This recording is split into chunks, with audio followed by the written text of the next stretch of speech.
A pergunta de hoje que nós vamos estudar, ela inicia uma parte do Catecismo de Heidelberg que trata sobre a Santa Ceia.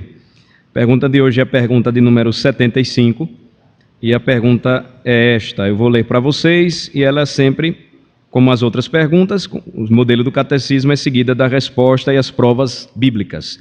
Pergunta 75 é: como a Santa Ceia lhe faz saber e lhe assegura que você tem parte no único sacrifício de Cristo na cruz e de todos os seus dons? Notem que a compreensão fundamental a respeito dos sacramentos para a tradição protestante, a tradição reformada, é que os sacramentos são meios de graça. Eu vou ler novamente a pergunta. Então você não simplesmente participa da Santa Ceia como um memorial, ainda que seja um memorial. Você toma um meio de graça que Cristo lhe concedeu e que lhe faz lembrar e também lhe faz sentir que você é participante dele ou com ele do reino. Veja só, como a Santa Ceia lhe faz saber e lhe assegura que você tem parte no único sacrifício de Cristo na cruz e de todos os seus dons. Do seguinte modo, eis a resposta: Cristo ordenou a mim e a todos os crentes que em sua memória comêssemos desse pão partido e bebêssemos desse cálice. Juntamente com esse mandamento, ele deu essas promessas. Primeira delas: tão certo como vejo com meus olhos o pão do Senhor partido por mim e o seu cálice dado por mim, assim também foi o seu corpo ofertado por mim e o seu sangue derramado por mim na cruz do Calvário. O sinal apontando para aquilo que ele significa. Segunda consideração: tão certamente quanto recebo das mãos do ministro e provo com a minha boca o pão e o cálice do Senhor, como sinais seguros do corpo e do sangue de Cristo, assim também ele mesmo, com o seu corpo crucificado e o seu sangue derramado, alimenta e nutre a minha alma para a vida eterna. Então, a Santa Ceia do Senhor, segundo o ensino deste catecismo e também do nosso catecismo, ou dos nossos catecismos, os catecismos adotados pela Igreja Presbiteriana do Brasil, apontam para a mesma verdade bíblica. A Santa Ceia é um meio de graça e, portanto, muito mais do que um memorial, é um momento de nutrição e fortalecimento espiritual para o crente, quando ele come o pão e ele bebe do cálice e faz isso pela fé única e suficiente de Cristo Jesus, ou em Cristo Jesus. Então, primeira referência bíblica é aquela onde nos mostra que Cristo ordenou este sacramento. Vamos para Mateus 26. Primeiro texto prova, citado aqui por Heidelberg, nós vamos encontrar em Mateus 26,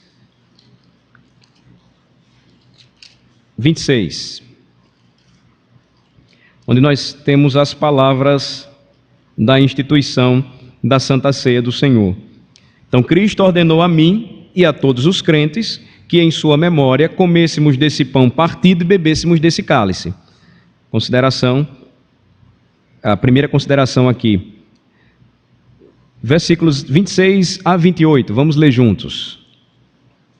Vamos começar? Enquanto comiam, tomou Jesus um pão e, abençoando, o partiu e o deu aos discípulos, dizendo: tomai, comei, isto é o meu corpo. A seguir, tomou um cálice e, tendo dado graças, o deu aos discípulos, dizendo: bebei dele todos, porque isto é o meu sangue, o sangue da nova aliança, derramado em favor de muitos para a remissão de pecados. Então, Cristo mesmo ordenou a mim e a vocês que em sua memória celebrássemos a Santa Ceia. A Santa Ceia, então, tem os seus elementos bem definidos. Cristo os definiu: pão e vinho. Nós não podemos modificá-los, nós não podemos mudá-los. Precisa ser pão e precisa ser vinho, porque estes dois elementos Cristo tomou, ou os tomou, para que em memória dele nós lembrássemos que o pão significaria ou simbolizaria o seu corpo e o vinho simbolizaria o seu sangue. Vejam novamente a passagem lida. Enquanto eles estavam celebrando a Páscoa, Cristo celebra a nova Páscoa. Versículo 26. Enquanto comiam, Jesus toma o pão, ele abençoa, ele parte e dá ou entrega aos discípulos e ele completa: tomem e comam, isto é o meu corpo. A seguir, ele faz o mesmo com o cálice, dando aos discípulos e dizendo: bebam dele todos. E conclui: porque isto é o meu sangue. Então, ele define que pão e vinho deveriam lembrar o seu corpo e o seu sangue, que seriam dados em favor do seu povo, ou entregados por ele. Olha só, versículo 28. Porque isto é o meu sangue, o sangue da nova aliança, derramado em favor de muitos para a remissão de pecados. Então, Cristo, ao estabelecer o sacramento da Santa Ceia, ele ordena que fizéssemos como ele mandou e que sempre em memória dele lembrássemos o seu sacrifício, o seu corpo e o seu sangue dados por nós, oferecidos por nós como oferta ao Senhor por nossos pecados. Ele morre em nosso lugar. A Santa Ceia nos faz lembrar a expiação de Cristo, ou seja, o sacrifício de Cristo em favor de seu povo. Mateus capítulo 1, 21, vai nos lembrar essa verdade importante.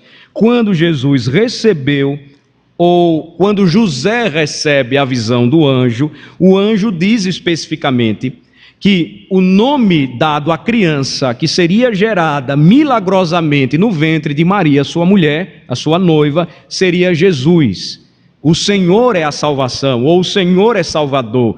E ele conclui dizendo: porque ele salvará o seu povo dos seus pecados. Jesus morre então por isso, para alcançar ou conquistar para nós esse status hoje de sermos seus filhos, salvos por ele e podermos comer e beber em sua mesa, lembrando o que ele fez por nós. Aí, juntamente com esse mandamento, ele nos deu também as seguintes promessas. E agora aqui as promessas, elas também nos são apresentadas, elas nos são dadas. Vamos para Marcos 14 agora.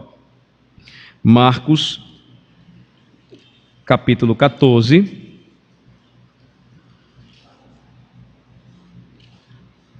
do versículo 22 em diante, até o versículo de número 24. Mais uma vez, observem a repetição, os evangelistas falando a respeito das promessas dadas, apenas para que a gente confira. Nós temos a menção ou a referência a respeito da Santa Ceia dos evangelhos de Mateus, Marcos e Lucas, e também em 1 aos Coríntios. Vejam só, vamos fazer somente essa comparação e depois examinarmos juntos a outra passagem na carta de Paulo aos Coríntios. Do 22 ao 24, vamos ler. E enquanto comiam, tomou Jesus um pão e, abençoando, o partiu e lhes deu, dizendo: tomai, isto é o meu corpo. A seguir, tomou Jesus um cálice e, tendo dado graças, o deu aos seus discípulos e todos beberam dele. Então lhes disse: isto é o meu sangue, o sangue da nova aliança, derramado em favor de muitos. Novamente nós temos a informação, o registro claro de que na noite da Páscoa, Jesus Cristo, ele celebra uma nova Páscoa. O apóstolo Paulo, que é considerado, ele mesmo se considerou um nascido fora de tempo, ele não se incluía entre os 12, mas ele se considerava um outro apóstolo, ou seja, um apóstolo que foi chamado depois. Ele confirma o mesmo ensino dado por Jesus. Quando você vai para a primeira carta de Paulo aos Coríntios, examinemos esta última referência agora, veja que o apóstolo Paulo, quando ele trata a respeito da Santa Ceia, ele não vai fazer diferente. 1 aos Coríntios 11, do versículo 23 em diante.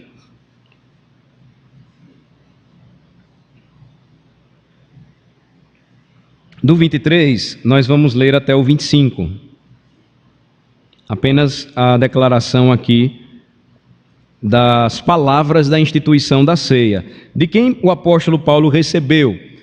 De quem Marcos ou Lucas ou Mateus receberam esta palavra? De quem deu para eles? Veja só, Paulo também confirma a mesma verdade.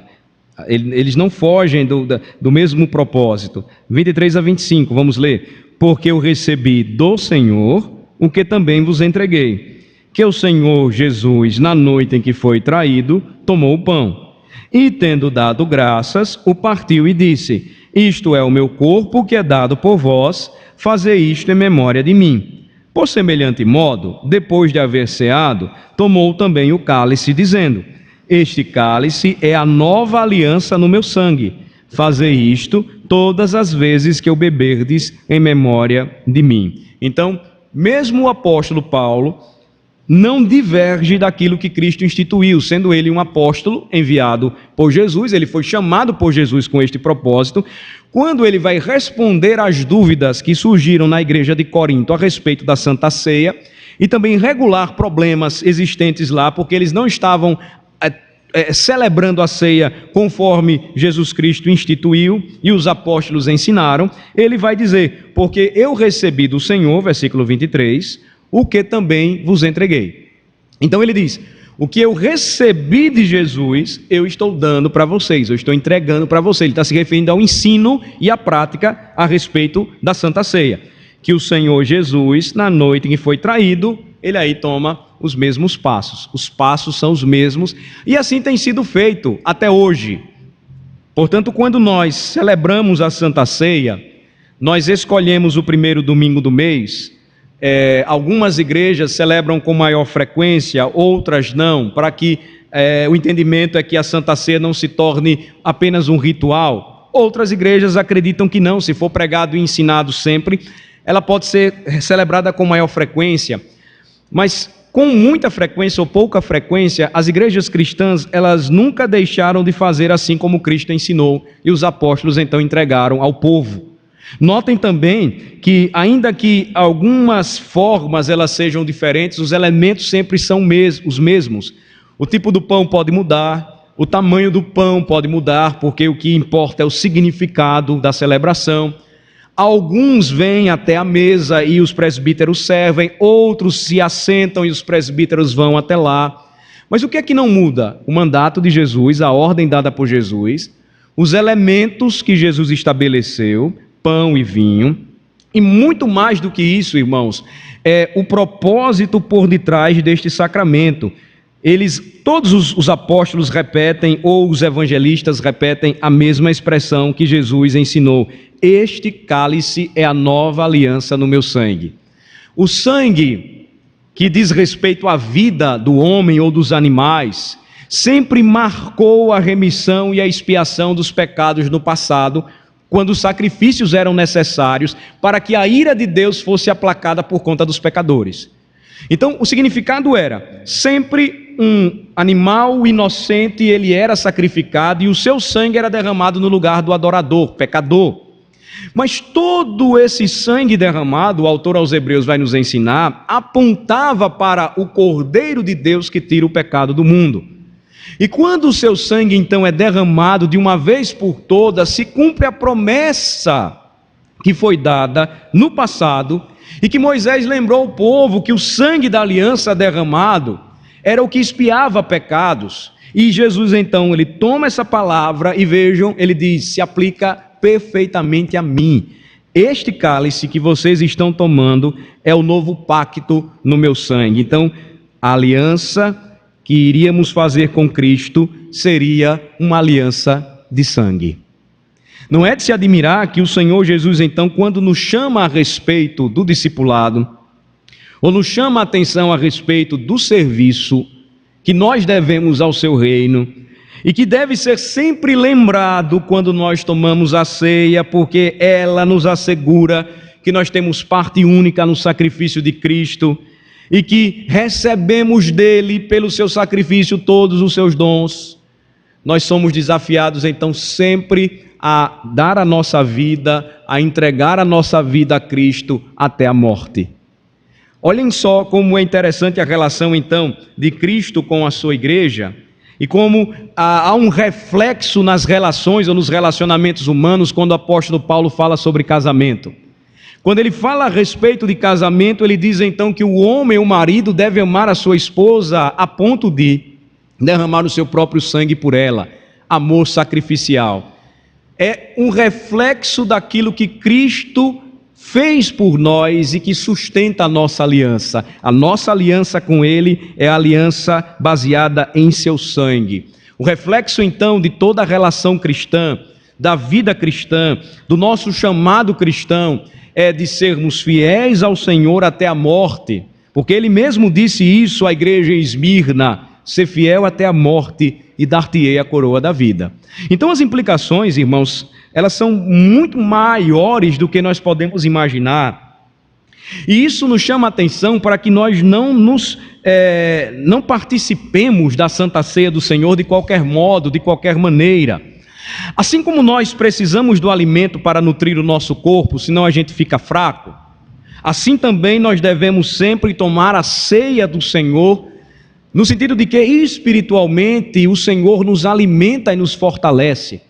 Nós não podemos nos preparar ou tomar despreparados este sacramento, acreditando que é apenas um mero ritual que nós vamos cumprir, uma mera obrigação religiosa, que faz parte da nossa agenda eclesiástica e que é celebrada então todo primeiro domingo do mês, de forma nenhuma. O que está por trás de todo esse ensinamento é que quando nós temos parte na mesa do Senhor, nós somos ensinados assim como o catecismo nos esclarece tão bem. Primeiro, tão certo como vejo com os meus olhos o pão do Senhor partido por mim, e o seu cálice dado a mim, assim também foi o seu corpo ofertado por mim e o seu sangue derramado por mim na cruz. Eu sempre devo me lembrar de seu sacrifício. Eu sempre devo me lembrar de sua morte na cruz por meu pecado, pagando o meu pecado, me substituindo, eu que deveria ser crucificado. Eu devo então viver de modo tal que não tenha nenhuma reserva de entregar-me ao Senhor e ao seu serviço até as últimas consequências, se possível for. É porque nós que vivemos no Ocidente não somos tão pressionados assim como cristãos que estão sendo perseguidos agora, mas nós não devemos nos esquecer que essa realidade ela não está tão longe de chegar até nós. O que está se descobrindo é que em nosso país já existe uma certa jihad islâmica brasileira. Ela é pequena, ela é fraca, mas já tem gente ligada a esses movimentos extremistas que odeiam cristãos e que colocam em sua agenda um cristão como um alvo legítimo de ser morto. Mas lembrando do que está acontecendo lá fora, se vocês pegam os vídeos que a nossa mídia esconde, mas que estão abundantes na internet e que mostram que esses movimentos, assim como o Estado Islâmico defendem, vocês vão olhar cristãos crucificados em aldeias. Vocês vão olhar as suas casas marcadas com a letra Nun, que é uma letra semelhante ao nosso N na língua portuguesa, e que também é a mesma letra na língua hebraica, e que identifica as casas desses crentes como nazarenos. Isso faz você lembrar alguma coisa? Os seguidores do Nazareno, e eles então são perseguidos e mortos. Eles então não negam o nome do seu Senhor, porque por trás de tudo isso está um compromisso e uma aliança, que se possível, se necessário for, fará com que eles derramem o seu próprio sangue, mas que eles não neguem o nome daquele que derramou o seu sangue e foi crucificado na cruz por seus pecados. Então percebam, irmãos, que o que está envolvido na Santa Ceia, quando nós participamos, quando nós cantamos, louvamos ao Senhor, comemos o pão, bebemos do cálice, é muito mais do que uma refeição. É uma refeição que nos dá um sabor daquilo que será na eternidade. Vejam só, se Cristo na terra realizou o seu primeiro milagre, e o seu primeiro milagre foi transformar água no melhor vinho que aqueles convidados já tomaram na vida, Imaginem qual será a qualidade da sua santa ceia no dia que nós estivermos com Ele no céu. A nossa preparação aqui na terra, então, nos deve fazer lembrar sempre, quando nós olhamos para o pão do Senhor sendo partido por nós, o seu cálice sendo dado a nós, que assim também Cristo ofertou por mim e por vocês o seu corpo e derramou por mim e por vocês o seu sangue na cruz do Calvário. Então é muito mais do que um memorial. Segundo lugar, a segunda consideração aqui a ser feita, a segunda e última consideração, é que o catecismo nos lembra também que tão certamente quanto recebo das mãos do ministro ou dos presbíteros, e provo com a minha boca o pão e o cálice do Senhor, como sinais seguros do corpo e do sangue de Cristo, assim também Ele mesmo, com o seu corpo crucificado e o seu sangue derramado, alimenta e nutre a minha alma para a vida eterna. A Santa Ceia, ela aponta para a eternidade. Por isso que quando tanto o apóstolo Paulo como os evangelistas, eles encerram lembrando as palavras de Jesus ou registrando-as. Versículo 26 diz assim aí de 1 Coríntios 11: porque todas as vezes que comerdes este pão e beberdes o cálice, anunciais a morte do Senhor até que Ele venha. Então, o que nós fazemos aqui aponta para algo maior e eterno. Quando nós celebramos a Santa Ceia do Senhor, nós estamos testemunhando que fazemos parte da mesa do Rei de toda a terra. Quando nós comemos o pão e bebemos o cálice, nós anunciamos a sua gloriosa vitória por meio da sua morte, dando a sua vida por nós na cruz do Calvário. E por que isso para nós não é sinal de derrota?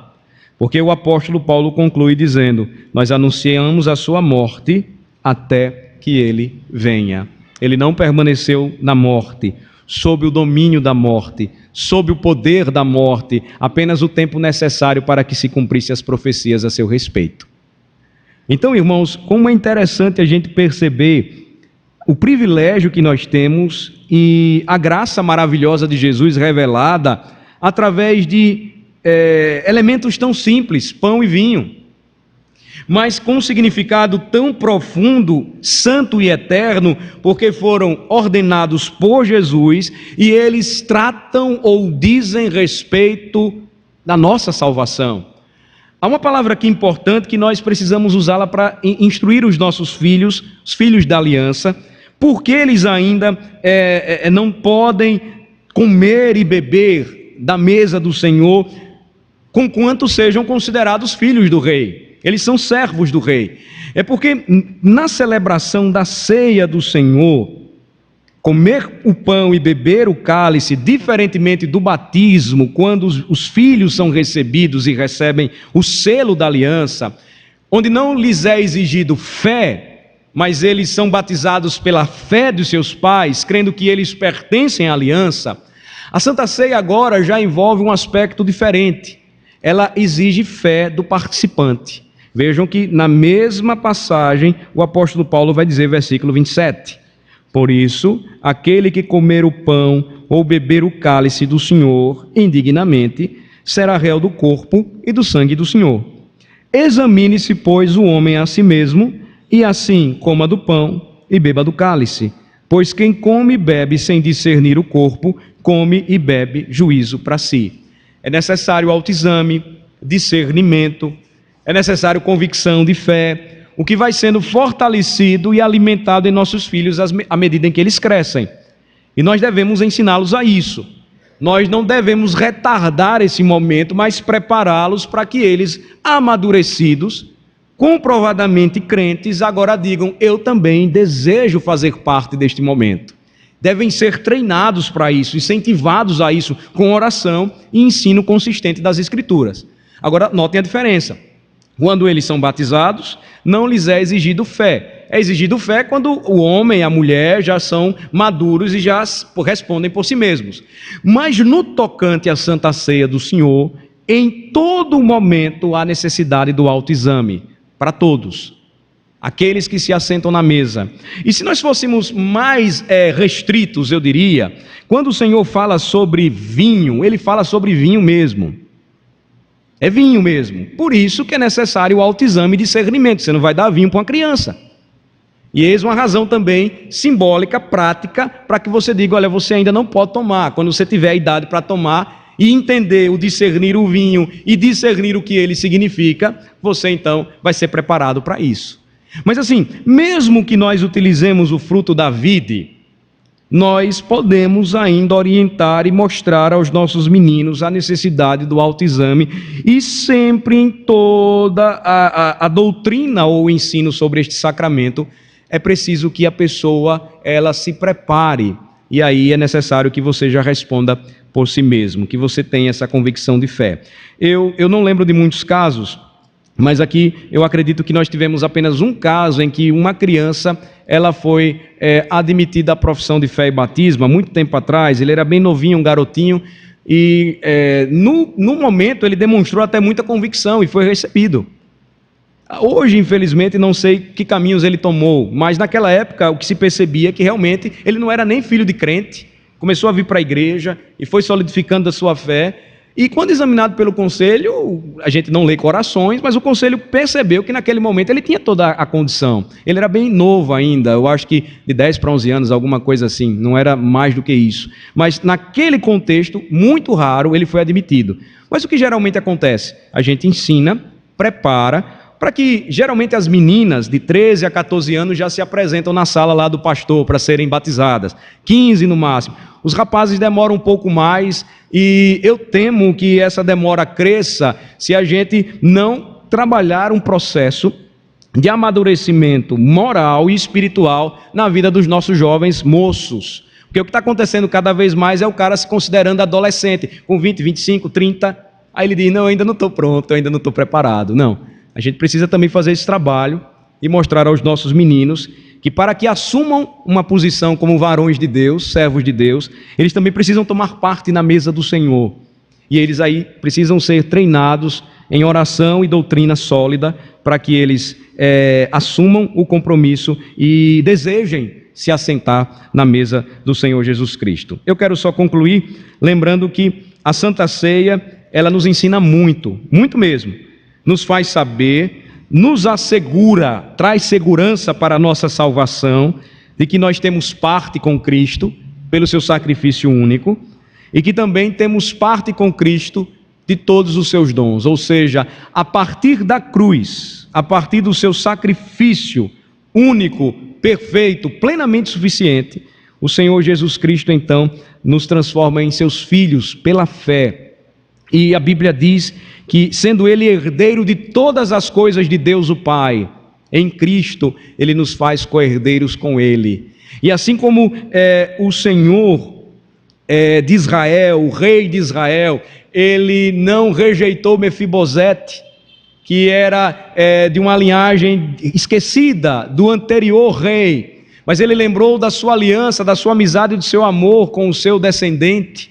Ele o trouxe à mesa, mesmo quebrado, machucado, ferido, e disse, todos os dias da sua vida, Mefibosete, você vai comer na mesa do rei Davi. Assim Cristo fez conosco, o perfeito filho de Davi, nos trouxe todo quebrado, sujo, destituído de qualquer honra e glória, e por seu sangue nos transformou em filhos de Deus. E nós só temos acesso, irmãos, a essa mesa pelos méritos de Jesus Cristo, nunca pelos nossos próprios méritos. Então, que desde já comecemos a nossa preparação, é a semana da preparação para que próximo domingo tomemos a Santa Ceia. Eu sei que muitos de vocês já refletiram sobre isso, talvez alguns ainda nunca tivessem pensado na enormidade do que significa a Santa Ceia, para que não seja mais um mero ritual, um momento que todos os anos, primeiro domingo do mês, a igreja celebra, junta. Não, que seja um momento onde você se prepara para tomar assento na mesa de Cristo Jesus, que seja um momento também para que você reflita que na vida cristã algumas decisões importantes precisam ser tomadas e que você não pode ficar tendo consciência de quem Cristo é. Se você crê em Cristo como seu Senhor e Salvador, Se você entregou a sua vida a Ele, que você não pode ficar do lado de fora da sua casa. Você precisa entrar pela porta, que é o batismo, e através disso você pode se assentar à mesa, é o convite do Salvador, do Senhor da sua vida. Então, você não pode deixar para trás aquilo que Cristo lhe concede como dons. Você precisa crer nele, você precisa confessar os seus pecados, você precisa se preparar, ser lavado, é o que o batismo nos lembra, significa, e você precisa se assentar na mesa. Você não pode ficar a vida toda sentado no banco, ouvindo o que o pastor diz. Não. É preciso um efeito prático. Você precisa tomar essa palavra, você precisa crer, e olha, você pode usar essa expressão da maneira certa, bíblica, tomar posse da sua salvação, como diz o apóstolo, crendo em Cristo, sendo salvo por Ele e fazendo parte da sua família. Vamos orar. Senhor, nós te agradecemos por este momento de instrução e estudo da palavra. Obrigado, Senhor, por tudo aquilo que Cristo é para nós. Como nosso Senhor e Salvador, Ele foi o nosso Cordeiro, Ele se fez Cordeiro por amor a nós, deixando a sua glória temporariamente, se fazendo homem, habitando entre nós, manifestando a glória do Pai, sendo obediente até a morte, dando a sua vida por nós como sacrifício, derramando o seu sangue para nos purificar de todo pecado. Nós te louvamos, ó Senhor, porque Ele nos entregou a Santa Ceia para que nós lembrássemos sempre da nossa preciosa união com Ele. Que assim como o pão é partido todas as vezes e o cálice nos é dado, o Senhor partiu o seu corpo por nós, sendo crucificado, morto por nós. O Senhor derramou o seu sangue por nós, para que então fôssemos participantes do seu único sacrifício e também recebêssemos dele os dons tão maravilhosos que nos capacitam a servi-lo e a servir ao nosso próximo. Ajuda-nos, ó Senhor, a não tomarmos no domingo que vem mais uma santa ceia, mas entendendo-a como ela é santa, que não nos esqueçamos que o cálice é a nova aliança no sangue de Cristo e que devemos fazer isso sempre com gratidão, em memória dele, anunciando a sua morte até que ele venha. Oramos assim em nome de Jesus. Amém.